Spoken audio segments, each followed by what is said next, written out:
আপনি কি জানেন, আপনি যদি রোজ নিজের জন্য 30 মিনিট সময় ব্যয় করেন, মাত্র 30 মিনিট সময় আপনি নিজের জন্য যদি ব্যয় করেন, নিজের স্বাস্থ্য ও আয়ু দুটোই ভালো থাকবে এবং উন্নতি হবে। হ্যাঁ, আজ এই রকমই 7টা ডেইলি রুটিনের কথা বলবো। এই অভ্যাসগুলো প্রতিদিন যদি নিয়ম করে পালন করতে পারেন, আপনি হবেন একজন সুস্থ, স্বাভাবিক, সতেজ মানুষ এবং বিভিন্ন রোগ থেকে মুক্তি পেয়ে দীর্ঘজীবীও হবেন। আলোচনা করা যাক সেই 7টা অভ্যাসের কথা। তার আগে অনুরোধ রইল, যদি আমাদের চ্যানেলটি এখনও পর্যন্ত সাবস্ক্রাইব করে না থাকেন, নিচে থাকা বেল আইকনটি প্রেস করে অবশ্যই চ্যানেলটি সাবস্ক্রাইব করবেন এবং লাইক কমেন্ট করে পাশে থাকবেন। আজ তাহলে আলোচনা করা যাক সেই 7টা রুটিন, সেই 7টা অভ্যাস যা আপনার আমার সবার জীবন বদলে দেবে। তো চলুন আলোচনা করব সেই 7টা বিষয়। 7টা বিষয় প্রথমে কি বলবো? প্রথম পয়েন্ট হচ্ছে খালি পেটে পর্যাপ্ত জল পান করুন। পর্যাপ্ত পরিমাণে জল পান কেন করতে হবে? কারণ ঘুমের পর শরীরে আমাদের ডিহাইড্রেট থাকে, তাই সকালে উঠে প্রতিদিন 1 থেকে 2 গ্লাস ঠান্ডা জল বা হালকা উষ্ণ গরম জল খাওয়ার ব্যবস্থা করুন। যদি এই উষ্ণ জল বা ঠান্ডা জল খেতে পারেন প্রতিদিন 1 থেকে 2 গ্লাস, তাহলে কিন্তু আপনার কিডনি সুস্থ থাকবে এবং আপনার কোষের যে বার্ধক্য সেটাও আপনার কমিয়ে দেবে। এর ফলে কী হবে? আপনার শরীর সুস্থ থাকবে, মন সতেজ থাকবে। আর জানবেন, শরীর সুস্থ থাকলেই আপনার মানসিক সুস্থতা অটোমেটিক চলে আসবে আপনার মধ্যে। তো মনে রাখবেন, প্রতিদিন পর্যাপ্ত পরিমাণে জল পানটা অবশ্যই করবেন। 2 নম্বর পয়েন্ট কী বলবো? প্রাত্যহিক ভোরে ঘুম থেকে ওঠা। আমাদের প্রতিদিন আমরা যারা লেট রাইজার তাদের জন্য বলবো, এটা কিন্তু লেট রাইজার কিন্তু স্বাস্থ্যের পক্ষে কখনোই ভালো নয়। আপনি জানবেন, আপনি যত সকালে উঠতে পারবেন তত জানবেন আপনার শরীরের রোগ নিরাময়ক তত বেশি ভালো হবে, তত বেশি আপনার মন ফুরফুরে তাজা থাকবে, তত বেশি আপনি যে কোনো কাজের প্রতি কনসেন্ট্রেশন দিতে পারবেন। ভোরে ওঠার অভ্যাস আপনাকে দেহের ঘড়িটাকে ঠিক করে রেখে দেবে। ভোরের এই ঠান্ডা বাতাস, পাখির ডাক আর সূর্যোদয়ের আলো জানবেন আপনার মস্তিষ্ক আর মনকে কিন্তু আরও চাঙ্গা করে তুলবে। এর ফলে যে কোনো কাজকর্ম করতে গেলে আপনারা দেখবেন খুব ফ্রিলিভাবে করতে পারছেন এবং মন খুশিতে করতে পারছেন সেই কাজগুলো, কোনো সময় ক্লান্তি আসবে না। 3 নম্বর পয়েন্ট কি বলবো? ধ্যান বা প্রার্থনা করুন। আপনি জানবেন, প্রতিদিন যদি আপনি 10 মিনিট ধ্যান বা প্রার্থনা করতে পারেন, আপনার শরীর মন দুটোই শান্ত থাকবে এবং আমাদের শরীরের যে স্ট্রেস, সেই স্ট্রেসটাও কিন্তু অনেকটা কমে যাবে। এর ফলে কী হবে? আমাদের হরমোন যে সমস্ত শরীরে আছে সেগুলো ব্যালেন্স ঠিক থাকবে হরমোনের। এর ফলে কী হবে? আপনার হার্ট ভালো থাকবে এবং ব্রেন আরও সতেজ হবে। আপনি জানবেন, আপনার এই ধ্যান বা প্রার্থনা করার ফলে আপনার যে স্ট্রেসটা কমে যাওয়া মানেই একাগ্রতা আসবে কাজের মধ্যে, আপনার ব্রেনটা আরও শান্ত হবে এবং এর ফলে কী হবে? আপনার আরও শরীরের যে সমস্ত হরমোনগুলো থাকবে ঠিকঠাক কাজ করবে, যার ফলে আপনি আরও সুস্থ থাকবেন। 4th পয়েন্ট বলবো, হালকা ব্যায়াম করুন। প্রতিদিন সকালবেলায় উঠে ঘুম থেকেই একটু হালকা ব্যায়াম করুন। 20 মিনিট বা 10 মিনিট একটু হাঁটাচলা করুন, স্ট্রেচিং করুন, যেটা আপনার কী হবে? শরীরের অক্সিজেন মাত্রা বাড়াবে। এর ফলে আপনার হৃৎপিণ্ডতে সুস্থ থাকবে এবং বয়স্কজনিত যে সমস্ত রোগগুলো আমাদের বয়স্ক মানুষদের হয়, অ্যাবভ 50, 60 এই এজগুলোতে বা 70-তে, সেই সমস্ত মানুষদের জন্য এই হাঁটাটা সকালবেলায় খুবই উপযুক্ত। এবং যদি আপনি হালকা ব্যায়ামটাও করতে পারেন, দেখবেন আপনার এই যে সমস্ত হালকা যে শরীরের রোগগুলো থাকছে, হার্ট অ্যাটাক বলুন, অক্সিজেন লেভেল কম বলুন, এইগুলো দেখবেন অনেকটা থেকে রেহাই পাবেন আপনি। 5th পয়েন্ট কী বলবো? স্বাস্থ্যকর প্রাতরাশ করুন।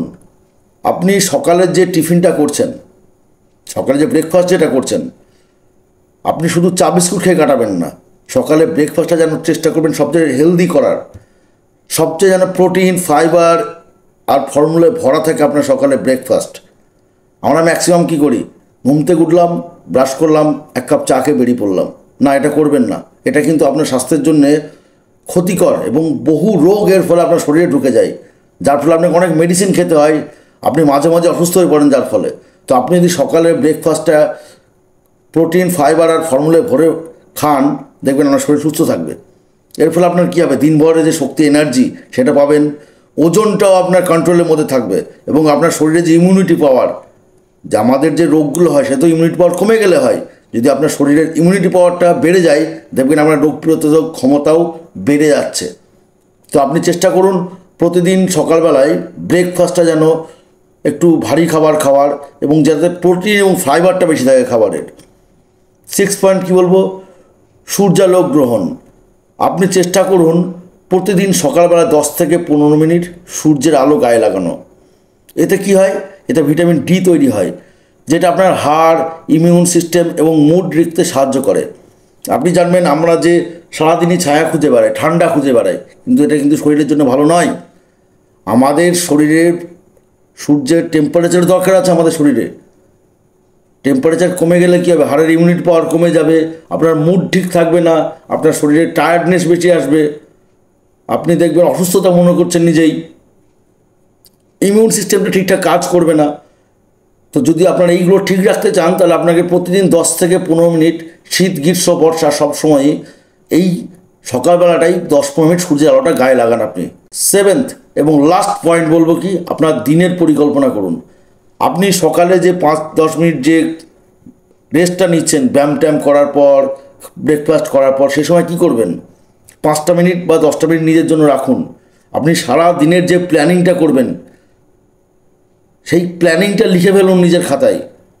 আপনি যদি সেই প্ল্যানিংগুলো পরপর সাজিয়ে নিন, যে আমার এই টাইম থেকে এই টাইমে এই কাজ, তারপর এই টাইম থেকে এই কাজ, যদি পরপর সাজিয়ে নিতে পারেন লিখে, দেখবেন কী হবে, আপনার দুশ্চিন্তা কমে যাবে, কাজ ভুল হবে না, আপনার এতে মনোযোগ বাড়বে কাজের প্রতি। এর ফলে কী হবে, কাজের মানও অনেক উন্নত হবে এবং আপনিও স্যাটিসফাই থাকবেন। আপনার জন্য যারা দুশ্চিন্তা ভোগ করছে তারাও দুশ্চিন্তা পাবে না। আপনার উপর দায়িত্ব দিয়ে অনেকে শান্তি পাবে, যে হ্যাঁ এই লোকটা কাজ করতে পারে, বা এর মনে থাকবে কাজটা, এর ভুল হবে না। তার জন্য আপনার কী করতে হবে, দিনের পরিকল্পনা করতে হবে, একটা রুটিন তৈরি করে নিতে হবে নিজের জন্য। জানবেন এই সুস্থতা কিন্তু একদিনে আসে না, এই সুস্থতা কিন্তু প্রতিদিনের ছোট ছোট অভ্যাস করে থেকেই এই অভ্যাসগুলো তৈরি হয়। তো আপনি যদি মনে করেন যে আজকে করলাম কালকে করব না, বা থাক শীতটা যাক গরমটা আসুক, বা গরমটা যাক বর্ষা আসুক, এইভাবে করলে পারবেন না। এইভাবে করা মানে ধরবেন যে আপনার ভিতরে রোগ আপনি অটোমেটিক পুষছেন। তো আপনি চেষ্টা করুন আজ থেকে শুরু করুন এই 7টা অভ্যাস, আর প্রতিদিন নিজেকে আরও ভালো করুন, আরও দীর্ঘজীবী করে তুলুন। ভেবে দেখবেন এই 7টা নিয়ম কিন্তু খুব একটা সহজ জিনিস নয়। হয়তো আপনার মনে হতে পারে যে 7টা জিনিস তো ইজিলি ব্যাপার, যে কেউ করতে পারে। না, এটা যে কেউ করতে পারে না। যে কেউ করতে পারে না বলেই আমাদের বেশিরভাগ মানুষ, আমরা বাড়ির ফ্যামিলি মেম্বার অসুস্থ হয়ে যায়। এর ফলে কী হয়, আমাদের ডাক্তারের কাছে যেতে হয়, প্রচুর রকম ট্রিটমেন্ট করতে হয়, তারপরে প্রোটিন ফাইবার যা খাবারগুলো খেতে বলে ডাক্তার সেগুলো আমরা খাই। কিন্তু যদি আমরা এই সমস্ত নিয়মগুলো নিজের জীবনের সঙ্গে ওতপ্রোতভাবে জড়িয়ে নিতে পারি, এবং যদি এই সমস্ত নিয়মগুলো কঠোরভাবে মেনে চলতে পারি পরিবারের সবাই, দেখবেন আপনার পরিবার একটা সুস্থ পরিবার। আপনার পরিবারের মতো সুস্থ সবল পরিবার আর কয়েকটা পরিবার পাবেন না আপনি। তো এই নিয়মগুলোকে যতটাই আপনি সহজ ভাববেন, জানবেন নিয়মগুলো প্রতিদিন প্রতিনিয়ত মেনে চলা কিন্তু খুব কঠিন। এই কঠিনকেই যদি আপনি সহজ সাধ্য করতে পারেন, দেখবেন আপনি একজন পরিপূর্ণ সুস্থ মানসিক স্বাস্থ্যসম্পন্ন মানুষ হবেন। তো এই নিয়মগুলো অনুরোধ রইল, একবার মেনে দেখুন, নিজের স্বাস্থ্যের পরিবর্তন নিজেই লক্ষ্য করতে পারবেন, নিজের মানসিক পরিবর্তন নিজেই লক্ষ্য করতে পারবেন। যদি নিজের স্বাস্থ্য সচেতন একবার হতে পারেন, দেখবেন আগামী দিনে আপনি যে কাউকে এই সচেতনতা অবশ্যই জানাতে পারবেন, এবং এই টিপসগুলো আপনি আশেপাশেও শেয়ার করতে পারেন। দেখুন না, যদি পারেন না পরিবর্তন করতে, যদি আমাদের এই 7টা তথ্য আপনার জীবনের কোনো উপকারে লাগে, বা যদি মনে হয় যে সঠিক এই 7টা তথ্য জীবনের জন্য, তাহলে অনুরোধ রইল আমাদের চ্যানেলটি সাবস্ক্রাইব করে লাইক কমেন্ট করে অবশ্যই পাশে থাকবেন।